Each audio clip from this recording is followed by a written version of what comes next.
waxaanu joognaa taliska biliiska gobolka Nugaal taliska qaybta booliska gobolka Nugaal baanu joognaa taliye qaybta iyo gudoomiyaha degmada iyo saraakiil kale iyo odayaal ganacsata baan nala jooga waa xilliga aanu hadlayno waa 12 iyo siyaada waxaan iskugu nimay meesha fal ka dhacay saldhigga Garowe oo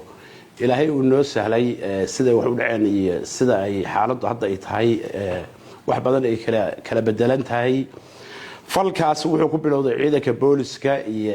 ciidamo kale oo isla annaga ah oo dawladda ah oo magaalada xiriya kamida degan oo qaybo kamida ciidanka booliska oo hore u qabtay oo eedaysanayaal u ahaa oo qaybtaas kamida ninka kamida uu dhaawacmay dhaawicii dhalinyaro ka kacday oo xanaaqday oo isla ciidanka ka tirsan basaliga magaalada Garowe soo weerartay haday soo weerartay saldhig waa istifaacay waana iska caabiyeen khasaarana waxa jira nin dhimasho iyo laba nin oo dhaawac ah ba khasaare jira oo isla ciidankii saldhigga soo weeraray ah wixii meesha ka dhacay iyo khasaaradu aad iyo aad bay u kala duwan yihiin ilaahay ba hawshaas fududeeyay oo khasaarada inta ka dhigay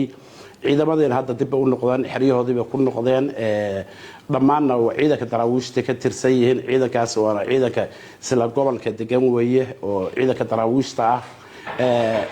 wixii khaldara waa la saxayaa odayaashii iyo saraakiishii dhammaan waa laga daba tagay wixii hore u dhacayna way dhaceen wax dameetana dhici maayaan dadweynaha gobolka Nugaal degmada Garowe waxaanu ku wargelinaynaa falkii dhacay iyo xabadihii dhacayay habeenka caawa 12 xilli ay ku beegnayd falku sidaas oo ahaa hay'adaha amniga shaqo ay qabsadeen iyo dhaawac ka yimi iyo dhaawicii oo weerar ka dameeyay oo isla ciidamada dawladda ah